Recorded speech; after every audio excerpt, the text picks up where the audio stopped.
कि योग अपन रोज तो करते हैं, लेकिन उसमें क्या होता है कि बिना सबकी बॉडी अलग अलग है, सबका शरीर अलग है, किसी के बॉडी में क्या प्रॉब्लम है, किसी में क्या है। तो अगर मैं अभी रोज योगा क्लास करवाती हूँ, सबको मैं सेम करवाती हूँ, लेकिन सबको सेम तो फायदा नहीं होने वाला है ना। किसी को फायदा होगा, किसी को नहीं होगा, क्योंकि सबकी बॉडी अलग अलग है।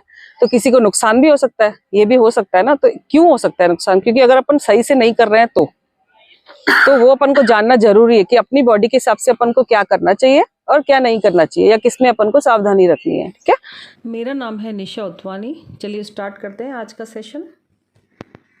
सबसे पहला टॉपिक है कि कितनी देर करना चाहिए। तो जो योग में बिल्कुल नए हैं, जो अभी अभी जुड़े हैं, उनको स्टार्टिंग बेस पे 30 मिनट से स्टार्ट करना चाहिए। कि पहले थोड़े दिन 30 मिनट किया, फिर उसके बाद 40 मिनट किया, फिर 50 मिनट किया, फिर 60 मिनट किया। 60 मिनट जो योगा होता है वो रेगुलर अपना करेंगे। अगर 1 घंटे का आप रोज़ योगा करते हैं तो वो इनफ है कि आपकी हेल्थ बिल्कुल मेंटेन और सही रहेगी। बाकी उससे ज़्यादा भी आप कर सकते हैं। अगर आपकी कैपेसिटी ज़्यादा करने की है, या आप टीचर हैं, आपको सेशंस लेने होते हैं योगा के, तो आप कर सकते हैं अगर आपकी कैपेसिटी है तो। नहीं तो नॉर्मल जो इंसान है वो 1 घंटे का रोज़ योगा करते हैं तो उनके लिए इनफ है। इसके बाद दूसरा टॉपिक है योग करने के लिए उत्तम स्थान और समय। तो उत्तम स्थान और समय कौन सा होना चाहिए? एक तो ये खुला वातावरण, जैसे प्योर ऑक्सीजन अपन को मिल रही है, तो ये होना चाहिए। ठीक है ना। और अगर सुबह का वातावरण हो तो सुबह को क्या बिल्कुल प्योर ऑक्सीजन मिलती है, कोई पॉल्यूशन नहीं, कोई कुछ नहीं। तो ये वातावरण सबसे बेस्ट है और खुला होना चाहिए, जहाँ पे पूरी ऑक्सीजन होनी चाहिए। अगर आप किसी रूम में करते हो, घर पे बैठ के करते हो, तो खिड़कियां और दरवाजे पूरे खोल दो, तब करो। तो अपन जब योगा करते हैं उसमें ज्यादा ऑक्सीजन चाहिए, तो उसके लिए अपन को उसका सोर्स भी तो चाहिए ना ऑक्सीजन का, कि कहीं से आए। तो खुला करके छत पे करो, या खिड़कियां दरवाजे खोल के करो।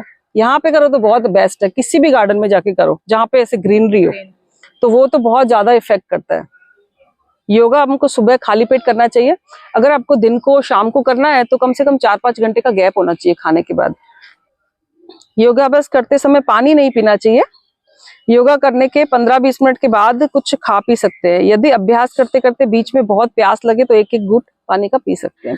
योगा करने के तुरंत बाद नहाना नहीं चाहिए, उसके 1 घंटे के बाद नहाना चाहिए। योगा के सारे अभ्यास श्वास और प्रश्वास के साथ करते हैं, तभी उसका पूरा लाभ मिलता है। श्वास नाक से लेनी है और नाक से छोड़नी है, और श्वास लेना और छोड़ना, ये सब चीज़ का ध्यान रख के फिर ही हमको योगा करनी है।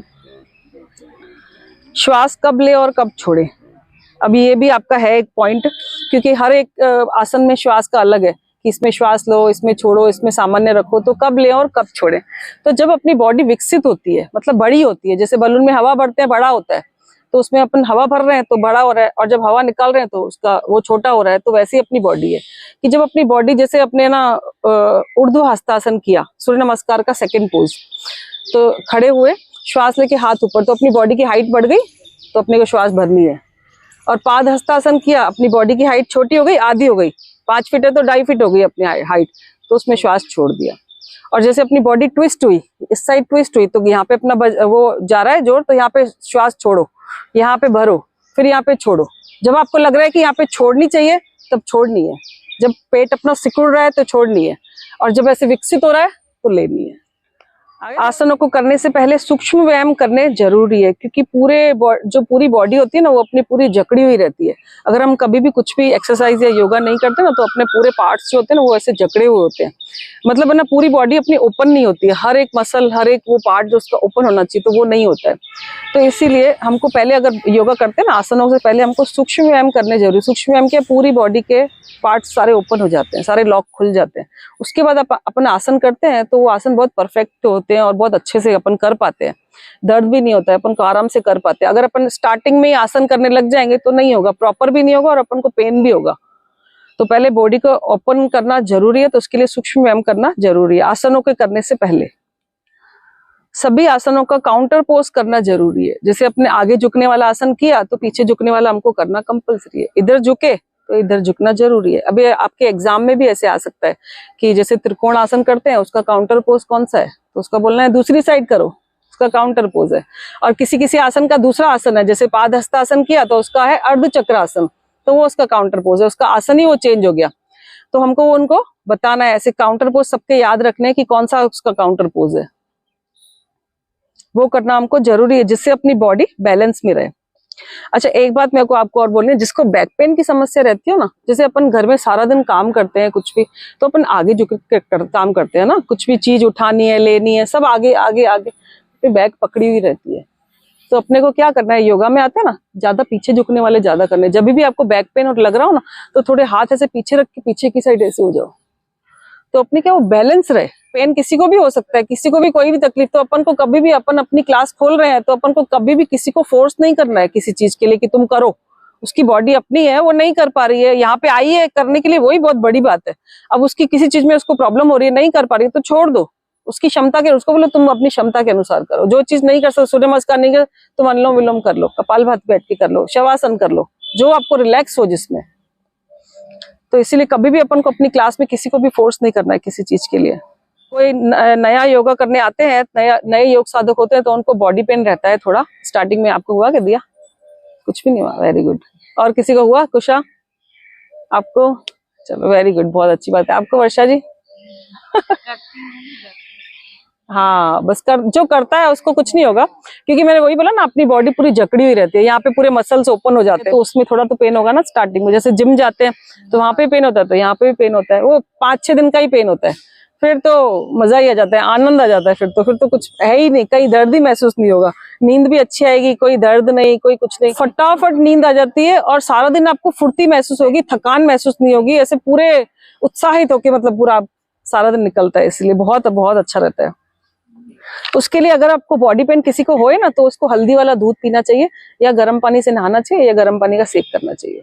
ये 2 ही उपचार है, ठीक है। इसके अपने योगा मैट को क्लीन रखना चाहिए। जैसे अभी योगा मैट पे अपन पैर रखते हैं, घास वाले, मिट्टी वाले कुछ, तो वो फिर उसमें भी जर्म्स होते हैं, तो अपन को बीमारियों से दूर रहना है। तो योगा से तो अपन ठीक है, लेकिन ये भी जर्म्स अपने क्यों है, तो इसको हफ्ते 10 दिन में एक बार अच्छे से उसको क्लीन करते रहना चाहिए। कोई भी आसन करते हुए आपको अनावश्यक जोर नहीं लगाना है। जहां पे भी आपको लग रहा है कि मेरे को बहुत दर्द हो रहा है, नहीं करो, कम करो। पीछे झुकने वाला है, आप नहीं पकड़ पा रहे हो पैरों को, या मेरे को बहुत दर्द हो रहा है, मत करो, थोड़ा कम झुको। आगे झुकने में दर्द हो रहा है, थोड़ा कम झुको। मतलब अपनी क्षमता के अनुसार, अपने बॉडी को हर्ट करके अपन को कुछ नहीं करना है, बिल्कुल रिलैक्स होके करना है। किसी क्लास में, पता है, मैंने ज्वाइन की थी 2-3 बार मैंने क्लास, आंटी को पता है, मैं ज्वाइन करके और बीच में छोड़ देती थी। क्यों? क्योंकि फोर्सली कि 20 काउंटिंग तक करो। क्यों निशा जी आप क्यों ऐसे हो गए? मैंने बोला मैं नहीं कर पा रही, मेरे को नी पेन की समस्या थी, मेरे को डॉक्टर ने ऑपरेशन बोल दिया था। उस डर की वजह से मैं योगा से जुड़ी, उस डर की वजह से। और वो टीचर मेरे को इतनी स्ट्रिक्ट मिली, 20 काउंटिंग करनी पड़ेगी, अब मैं कर ही नहीं पा रही हूँ, तो मैंने ऐसे मजबूरी में छोड़ दी, क्योंकि मेरे को दर्द हो रहा है भाई, मैं क्या करूँ। तो इसलिए फोर्सली किसी को भी नहीं करना चाहिए। जब से मैं इनसे जुड़ी, योगा से जुड़ी, ये टीचर ट्रेनिंग का कोर्स किया, तो उसमें तो सब पता चल गया कि क्या सही है क्या गलत है। तो अभी तो मैं अपनी क्लास में सबको बोलती हूँ कि प्लीज अपनी क्षमता के अनुसार करो, कोई किसी चीज के लिए फोर्स नहीं है, जितना तुमसे होए उतना ही करो। और आपको भी अपनी क्लास में ऐसे ही बोलना है, क्योंकि गुजरात बोर्ड की क्लास में अभी तक का रिकॉर्ड है कि किसी को भी कोई नुकसान नहीं हुआ है। सबके फायदे सुनते हैं हम, जब से मैं जुड़ी हूँ तब से सबके फायदे ही सुनते हैं, नुकसान किसी को भी, एक बंदे को भी नुकसान नहीं हुआ है कि मेरे को ये नुकसान हुआ है। कितने साल से जुड़े हैं? मैं 5 साल हो गए, लेकिन अभी तक किसी का भी नुकसान नहीं सुना है कि किसी को नुकसान हुआ है। 1 साल से जुड़ी हूँ, लेकिन 1 साल में मेरा बीपी क्योर हो गया। मैंने 5-6 महीने हो गए बिल्कुल एलोपैथी की गोली नहीं खाई। हाँ, कंप्लीट हो गया। गोलियों से तो बिल्कुल दूर, डॉक्टरों से दूर, डॉक्टरों की शक्ल ही याद नहीं रहती। और मैं पतंजलि की खाती हूँ, उसकी भी। हाँ, बहुत अच्छा है। थोड़ी बहुत अपनी शरीर में तकलीफें रहती है, लेकिन योगा करते हैं ना तो अपन को पता नहीं चलता है, सोचते हैं चल रहा है, अभी चल रही है गाड़ी अच्छी, ऐसे लगता नहीं कि अपन डॉक्टर के पास जाएं। कमर में किसी भी प्रकार का दर्द हो तो आगे झुकने वाले आसन नहीं करने। हार्निया की प्रॉब्लम हो, चक्कर आते हो किसी को, तो उसको पीछे झुकने वाले नहीं करने। वर्टिगो, तो अगर वर्टिगो की प्रॉब्लम हो, चक्कर आते हो, या फिर किसी का बहुत हाई बीपी रहता हो, तो उनको पीछे झुकने वाले आसन नहीं करने चाहिए।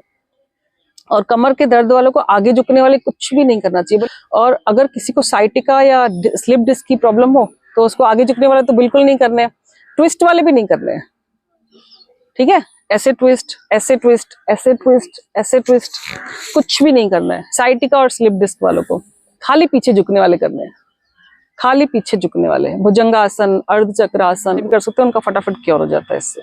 प्रेगनेंसी हो तो उसमें भी योग कर सकते हैं, लेकिन किसी की निगरानी में करना है कि कौन से आसन करने हैं, कौन से नहीं करने हैं, तो उसके हिसाब से। बाकी पीरियड्स में आपको 4 से 6 दिन के बाद ही योगाभ्यास करना है। बाकी थोड़े सूक्ष्म व्यायाम या थोड़ा प्राणायाम वगैरह कर सकते हैं हल्के फुल्के, जिसमें पैरों के, हाथों के सूक्ष्म व्यायाम हो गए, पैरों के हो गए, गर्दन के हो गए, शोल्डर के हो गए, जहाँ पे अपना पेट इन्वॉल्व नहीं है वो सब चीजें आप कर सकते हो। तो हाथ पैरों के और इसके सूक्ष्म व्यायाम कर सकते हैं और ये कर सकते हैं, अनुलोम विलोम बहुत बेस्ट है। शरीर में बॉडी पेन हो तो भी योगाभ्यास नहीं करना चाहिए। किसी को बहुत तकलीफ है, बॉडी पेन है, तो उसको भी योगाभ्यास का अभ्यास नहीं करना। किसी को हार्ट की सीरियस प्रॉब्लम हो तो उसको कुंभक नहीं लगाना है। कुंभक मतलब क्या होता है? श्वास को रोकना। पूरक मतलब श्वास लेना, रेचक मतलब श्वास छोड़ना, कुंभक मतलब होल्ड करना। तो हार्ट की किसी को भी थोड़ी सी भी प्रॉब्लम हो तो उसको कुंभक नहीं लगाना है। किसी भी प्राणायाम में या किसी भी चीज में होल्ड नहीं करना है, श्वास को लेते रहना है, छोड़ते रहना है, लेते रहना है, छोड़ते रहना है, ठीक है। और उसको पेट के बल वाले आसन भी नहीं करने हैं, क्योंकि हार्ट की प्रॉब्लम है तो उस पर जोर आएगा उसका, तो उसको पेट के बल वाले आसन नहीं करने चाहिए। शरीर में किसी भी प्रकार का ऑपरेशन किया हो तो 3 से 6 महीने के बाद डॉक्टर की सलाह के बाद ही योगाभ्यास स्टार्ट करना चाहिए। गंभीर रोगों से पीड़ित रोगियों को योगाभ्यास बिल्कुल धीमी गति से अपनी क्षमता अनुसार करना चाहिए। जिन लोगों के कान बहते हो, आंखों की तकलीफ हो, या माइग्रेन हो, साइनस हो, हाई बीपी हो, या हार्ट की कोई प्रॉब्लम हो, उन्हें सिर के बल वाले आसन, मतलब इतने पोर्शन में जिनकी प्रॉब्लम है उनको सिर के बल वाले आसन नहीं करने चाहिए कि सिर नीचे, पैर ऊपर, सारा ब्लड नीचे। हाँ, शीर्षासन, सर्वांगासन, ये सब उनको नहीं करना चाहिए। सिर के बल वाले आसन। अच्छा, अभी नी पेन जो है तो उसके लिए अपन को क्या ध्यान रखना है योगा में? घुटनों के दर्द वालों के लिए, जैसे अभी मैं क्रॉस लेग में बैठी हूँ तो ऐसे हमको क्रॉस लेग में नहीं बैठना है। जैसे मेरे को समझो कि इस नी में पेन है तो इसको मेरे को 90 डिग्री, ये 90 डिग्री है, ठीक है, 90 डिग्री आप समझते हैं ना कि ऐसे और ऐसे, एल शेप, बराबर। अगर आप इसको एल शेप से बाहर निकालते हो, मतलब 90 डिग्री से बढ़ाते हो, तो आपका घुटना ठीक हो रहा है, 90 डिग्री पे बिल्कुल नॉर्मल है।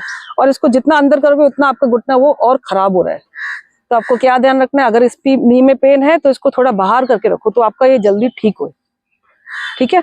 अगर हम इसको 90 डिग्री से ज्यादा अंदर फोल्ड करते हैं तो वो घुटना खराब होता है। मतलब कि अपन को वज्रासन में नहीं बैठना चाहिए बिल्कुल, वज्रासन में पूरा ही फोल्ड हो जाता है, उससे तो पूरी इसकी वो लिगामेंट्स वगैरह पूरे खिंचते हैं, तो वो तो बहुत ज्यादा खराब है उसके लिए।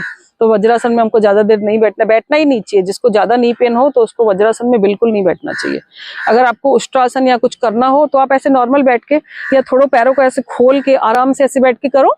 पैर खोल के भी कर सकते हैं, ऐसे भी कर सकते हैं पूरा, ठीक है ना। तो पैरों को अपन को फोल्ड ज्यादा नहीं करना है। चेयर पे बैठते हैं अपन, जैसे अभी ये चेयर पे बैठे हैं, पैर ऐसे हैं, कई लोग पैर अंदर कर देते हैं। अंदर नहीं करने, बाहर करने। बाहर करोगे तो रिलैक्स होंगे, अंदर करोगे तो खराब होंगे। तो ज्यादा अपन को अंदर नहीं करने। अच्छा, एक्सरसाइज कौन कौन सी करनी चाहिए घुटनों की दर्द वाली? कि जिसमें अपना जैसे सारा दिन अपन खड़े रहते हैं, कुछ भी काम करते हैं, अपना सारा वजन नी पे ही जाता है, घुटनों पे ही जाता है, पैरों पे ही जाता है। तो ऐसी एक्सरसाइज जिसमें पैर अपने 90 डिग्री से ज्यादा फोल्ड नहीं हो और जिन पे उसका वजन नहीं हो, पैरों पे अपना वजन नहीं हो। अपन जैसे अभी बैठ के कर रहे हैं तो इस पे वजन नहीं है, अपन पीठ के बल लेट के कर रहे हैं तो कुछ वजन नहीं है, पेट के बल लेट के कर रहे हैं तो कुछ वजन नहीं है। खड़े होने वाली एक्सरसाइज कम करनी है, बैठ के करने वाली पीठ के बल और पेट के बल वाली करनी है। और जितना हो सके पैर ऊपर हुए, अपने ब्लड सर्कुलेशन ऐसे नीचे की तरफ हो, जैसे अर्ध हलासन है, उत्तान पाद। तो जो भी एक्सरसाइज आप करते हो वो इसके लिए बहुत अच्छी है। ज्यादा उसको फोल्ड नहीं करना है और इस पे वजन नहीं डालना है, बस ये 2 ही चीजों का ध्यान रखना है। जो एक्सरसाइज करो वो इसके लिए बेस्ट है। रिलैक्स हो जाते हैं पैर पूरे अपने। जो भी अपन सूक्ष्म व्यायाम करते हैं पैरों के, वो और सो के करने वाली और बैठ के करने वाली सारी एक्सरसाइजें कर सकते हैं। खड़े होने वाली एक्सरसाइजें कम करनी है। आप सभी योगियों का खूब खूब धन्यवाद। मैं समझती हूँ कि जो जानकारी मैंने आपको इस वीडियो में दी है वो आपको सही लगी होगी। इसके अलावा आपके पास कोई और सुझाव और जानकारी योग के लिए हो तो प्लीज़ मुझे कमेंट में ज़रूर बताना। बाकी रोज़ डेली योगा करने से बहुत सारे हेल्थ बेनिफिट्स मिलते हैं, पूरी तरीके से इंसान स्वस्थ रहते हैं। खाली थोड़ी सी सावधानी रखने की ज़रूरत है कि जिसका जैसा शरीर वैसा ही उसको योग का अभ्यास करना चाहिए। सबको अपनी अपनी क्षमता के अनुसार और अपने कंफर्ट के हिसाब से योगा अभ्यास करना चाहिए, तो उनको पूरे लाभ मिलेंगे, किसी को कोई हानि नहीं होगी। तो हमेशा करते रहें योग, स्वस्थ रहें, मस्त रहें, हंसते रहें और मुस्कुराते रहें। ओम।